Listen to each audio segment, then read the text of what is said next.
If you could talk to your 20-year-old self right now, what would you tell them?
So my name is Michael Johnson. I'm a Vice Principal at Central Technical School. I started quite young, age 5, going down to my local village rugby team. It wasn't an instant love, so I didn't play, mainly through my elementary school years. Rugby was like my way in. It was my way in to meet people, make friendships. Like it's hard to meet new people 2 years late when you're 15 years old. It was just for those few hours a week where we came together to play this, overcomplicated and rather silly sport.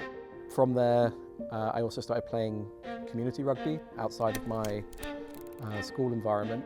Then I went off to university and played there, and going to Edinburgh, this big city, lots of history, lots of rugby history as well.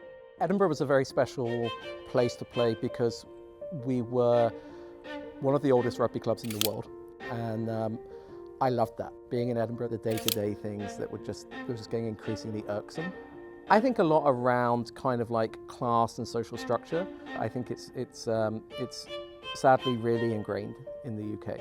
When I saw U of T on this list of universities that I could go to for an exchange, what was really abundant was everyone I met was so welcoming and they wanted to connect. I kind of accepted that rugby, as opposed to being the 3rd or 4th sport, was probably going to be the 20th sport of the country. Went down to see their first training session, kind of thinking, oh, do I want to play? Do I not want to play?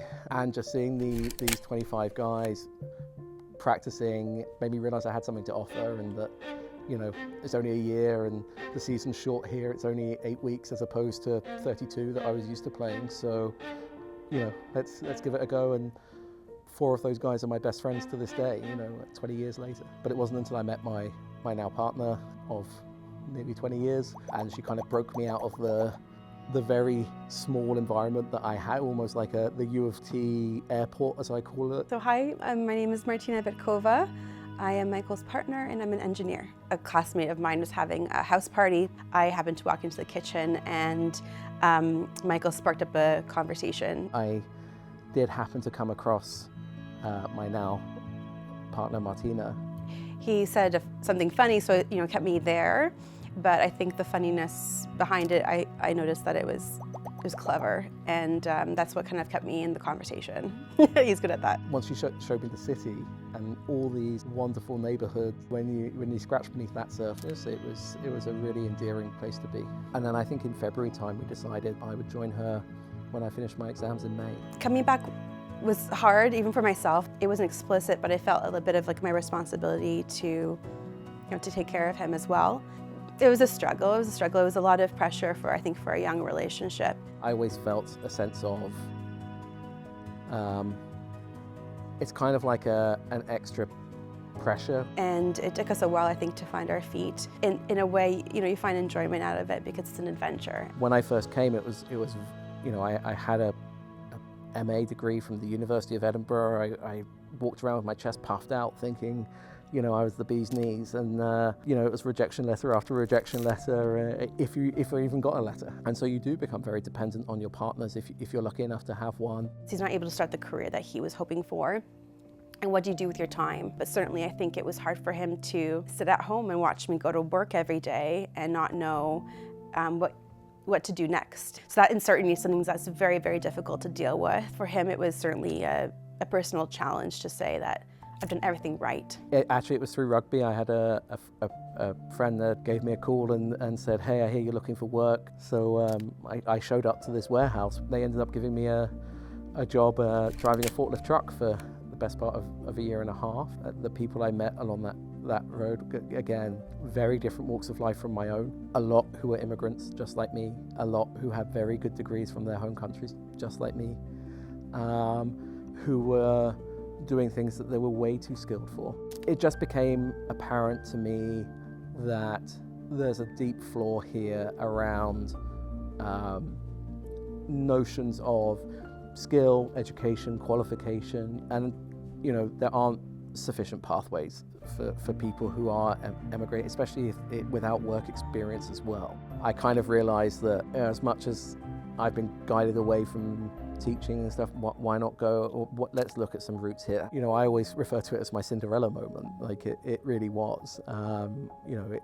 It was the shoe that fit. The idea of being involved in something that actually had real human value to it. I think Michael has always been a very natural teacher, and to the point where I know that he didn't want to consider it as a career. It took him, I think, a long time to realize that no, this was the proper path for him, a good path for him. It really is a love of learning, and then to try and impart a love of learning to other people. Again, it was just phenomenal. I was able to kind of meet some principals and vice principals that were very good to me and offered me occasional work. One of those principals eventually ended up hiring me as a permanent teacher once I had my residency.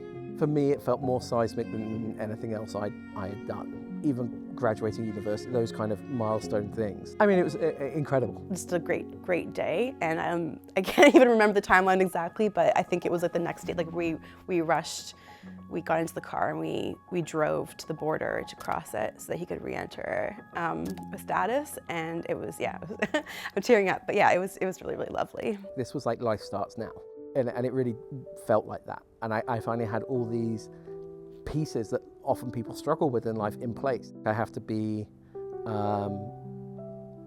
aware of like my process to get here, as long and convoluted as it was. Settling in Canada was a lot easier for me than it is for others. When you work in the field that I work in, for example, and you hear some of the hardships that children are having to go through, and parental loss for children,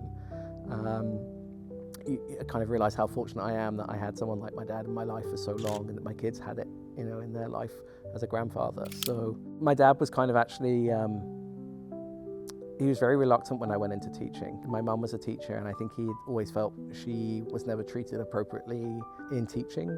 He kind of advised me strongly against it, which is maybe why I deferred going into teaching until I turned 30. One of the things that I will take back with me time and time again is when he came out here and he saw the life that I had built and my work as a teacher, and how much I loved it and enjoyed it. And I remember him coming to our house just after we first bought it, being in the garage and actually breaking down, which was funny for him, but saying he was proud of me. And that was like an incredibly humbling thing, because there's a propensity in men to often compare themselves to their parents and their fathers. And I'd looked at this person who had achieved everything, and I was just a pesky teacher. To hear him say that, and for him to recognize what had brought me happiness, and I think in many ways it was almost a reflection of maybe some of his achievements didn't bring him the happiness that one might imagine.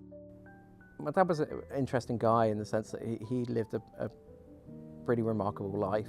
Growing up, he was incredibly busy with work. We didn't really see very much of him. He was traveling a lot of the time. The one thing that we did have was rugby, was him actually driving me to rugby, and we always used to joke that he used to go for the bacon sandwich in the clubhouse while we were out, running around and getting wet and cold. It was that opportunity to have some kind of one-on-one time with him in the car going there. Because of the transatlantic relationship, so much of my relationship with my dad as an adult has been over the phone, so the sound of his voice is really prominent to me. But actually, when I close my eyes and think of my dad and want to hear his voice, it's him on the side of a rugby field sort of clapping his hands and go like, "Come on, Michael," like that kind of thing. Rugby was special for me because of the time I got with my dad. The depth of emotion that was felt, and like the fact that it's from that in particular, I think is kind of has struck me as interesting, especially coaching now. There's something that happens on a rugby field which I genuinely don't know if it happens in any other sport. There's one young man entirely responsible for this, and his name is Max.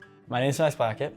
I went to Central Toronto Academy for high school. I mean, we were just hoping for just to play more rugby, I think. I'm so thankful to Max for asking and encouraging and being, you know, unrelenting. It's a very natural environment for me. It's one I'm incredibly comfortable in, I'm very used to, and it's like, it's a very different vibe, if you will. People can remember the words their teachers have said to them. It can be a wonderful thing when it's done in the right way, and it can be a hugely damaging thing when it's done in the wrong way. He cared, and he would reorient you and bring you up and show you that you're worth more, you're able to do more. We can all have our individual strengths, and if we bring them together, we can actually achieve what we want to, i.e. winning the game. I owe rugby it's like a huge debt. I really do, and maybe the coaching is my way of paying my debts. Everywhere I've gone, rugby's given me an opportunity. He gave me a book that he had wrote a letter on in the front page, and I still have it, and it's, you know, I cherish it. Max, my dear Max, you're such a pleasure and joy to work with. You have grown into a fine young man, grounded, thoughtful, and above all, humble. We share your passion for our sport. It's something that will stay with me for years to come. Thank you so much for giving us a CTA this opportunity. This is your legacy, Johnson. And I think just kind of finding out how to make that 25th hour in the day so that I can really go to bed at night content that I've done all the things that I want to get done each day. And when I get that 25th hour, I'll be a very happy man.